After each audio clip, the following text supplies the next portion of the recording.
ዛሬ ላይ የዓለም የስበት ማዕከል ሆኖ የምናገኘው ቀይ ባህር ጥንት ኢትዮጵያውያን ያስተዳድሩት እንደነበር በበርካታ የታሪክ ድርሳናት ላይም ተቀምጧል። የቀይ ባህርና የኢትዮጵያ የባህር ባለቤትነት ጉዳይ በ1983 ዓ.ም የሀገርን የስልጣን መንበር ኢህአዴግ እስኪረከብ ድረስ ኢትዮጵያ መተንፈሻዋና የውጭና የገቢ ንግድ ማሳለጫ የባህር በርም ነበራት። ኋላ ግን ኤርትራን በ1985 በማስገንጠል የዘመናት የኢትዮጵያውያን የባህር ባለቤትነት ታሪክ እንዳልነበረም ሆነ። በቀይ ባህር ላይ በርካታ ወደቦች ያለሙት ኢትዮጵያውያኑ የባህር በር እንዲያጡ የተደረገበት ሁኔታ ዘመን የማይሽረው ቁጭትም ሆኖ ቀርም። ይህ በዋዛ ፈዛዛ ሀገርና ሕዝብ እንዲያጣው የተደረገው የባህር በር ለሀገር ብሔራዊ ጥቅም መከበር፣ ሉዓላዊነትና የግዛት አንድነት መጠበቅ ብሎም ሀገራዊ ምስጢሮች እንዳይባክኑ ለመቆጣጠር የውጭና የገቢ ንግድ ማሳለጫነት ቁልፍ ሚና የሚጫወትም ነበር። ከውጭ ሀገር የሚመጡ ማንኛውም መሳሪያዎች በምስጢር ወደ ሀገር ውስጥ የሚገባው በሙሉ የሚወጣ በምስጢር ባህር ነው የሚጠብቀው፣ ሌላ አይጠብቅም። ሌላ ወደብ ከሆነ በኋላ ምስጢራችን ይባክናል፣ የሀገሪቷ ምስጢር ይባክናል። አሁን ባህር ኃይል ከሌላት ምስጢር ይወጣል። መርከቦቻችን ከውጭ ሀገር ማንኛውም ነገር ጭኖ ለማምጣት ወደ አሁኑ በሰው እጅ ስለሆነ ይወጣል፣ ምስጢሮቹ ይወጣሉ፣ አይደበቁምና እና ስለዚህ በጣም ከፍተኛ ለሀገሪቷ ጉዳት አለው። ኢትዮጵያም በዚህ አግባብ ያጣችው የባህር በር ብሔራዊ ጥቅሟን የሚጋፋ ታሪካዊ ባለቤትነቷንም የሚጎዳ ሆኗል። በቅርብ ርቀት ላይና በቀጠናው እንደሚገኝ ግዛት በታሪክ የቀይ ባህር ይዞታ መሪና ባለቤት ሆናን እልፍ ዘመናትን እንዳሳለፈች ሀገር ዛሬ ላይ የቤት ተመልካች ሆኖ መቀጠል ለኢትዮጵያ ነባራዊ ሁኔታው የሚፈቅድም አልሆነላትም። እያደገ ያለው የኢትዮጵያ ኢኮኖሚ የውጭና የገቢ ንግድ መስፋት ዛሬ ላይ ከፍተኛ የሆነ የባህር ፍላጎትን የሚሻም ሆኗል።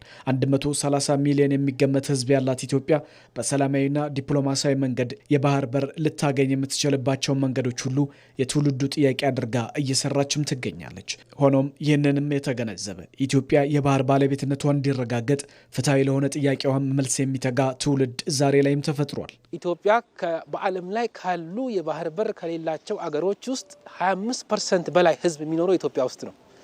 ከዚህም ባሻገር የኢትዮጵያ ኢኮኖሚ በከፍተኛ ሁኔታ እያደገ ያለ መሆኑና ህዝቡም እንደዛው በከፍተኛ ሁኔታ እየጨመረ የመጣ ህዝብ ነውና ወደፊት ይሄ ኢኮኖሚውና ህዝቡ እያደገ በመጣ ቁጥር የወጪና ገቢ ሁኔታዎችንም ለማሳረጽ የአማራጭ ባህር ወደብ ማግኘት ትክክለኛ ነው። ይሄ ብቻ ሳይሆን ታሪካዊ ተጠቃሚነታችንም ስናይ ከአክሱማዊ ስርወ መንግስት ጀምሮ ኢትዮጵያ የአዱሊስን እንዲሁም የበርበራን ወደቦች ከመጠቀም ብቻ ሳይሆን ከማልማት ጀምሮ ከአሰብንም በቅርብ ጊዜ ወዲህ አሰብና ምጽዋንም ኤርትራ ኢትዮጵያ ውስጥ በነበረች ጊዜ ስንጠቀም የቆየንበት ሁኔታ አለ። የአሰብ ወደቦች የተለያዩ ወደቦች በምስራቅ አፍሪካ የተሰሩት በብዛት ኢትዮጵያ በነበረችበት ጊዜ ነውና በግድቦችን ከመጠቀም ብቻ ሳይሆን ከመጀመሪያ ከማልማት ጀምሮ ከፍተኛ አስተዋጽኦ የነበራት ሁኔታ ነው ያለው። የባህር በር እንደ ሀገር የሚያስፈልገን የኢኮኖሚ እድገትን ከማረጋገጥ ባለፈ ለአንድ ሀገር ህዝብና መንግስት የብሔራዊ ጥቅም ማስከበሪያ ጭምር መሆኑን ትውልዱ መረዳትንም እየያዘ ነው። እንዲሁም የባህር በር የቀጣይቱ ኢትዮጵያ ዕጣ ፈንታን የመበየን አቅም እንዳለውም ይገለጻል። በተለይም ኢትዮጵያ ባላት ከፍተኛ የሆነ የህዝብ ብዛት የባህር በር አስፈላጊነትንም ከፍ ያደርገዋል። ይህንንም ከግምት በማስገባት ለዚህም የትብብር መንፈስ በቀጠናው ካሉ ሀገራትም ይጠበቃል። ኢትዮጵያ ያነሳችው የባህር በር ጥያቄ ፍትሐዊ ነው። ከባህር ርቀት ያለንበት 40 ኪሎ ሜትር በታች ርቀት ተቀምጠን በባህር በር እጦት ከፍተኛ የፖለቲካና የኢኮኖሚ ኪሳራ ሲያጋጥመን ይሄ የጎረቤት ሀገርም እንደው በችልታ ሊመለከቱት አይገባም።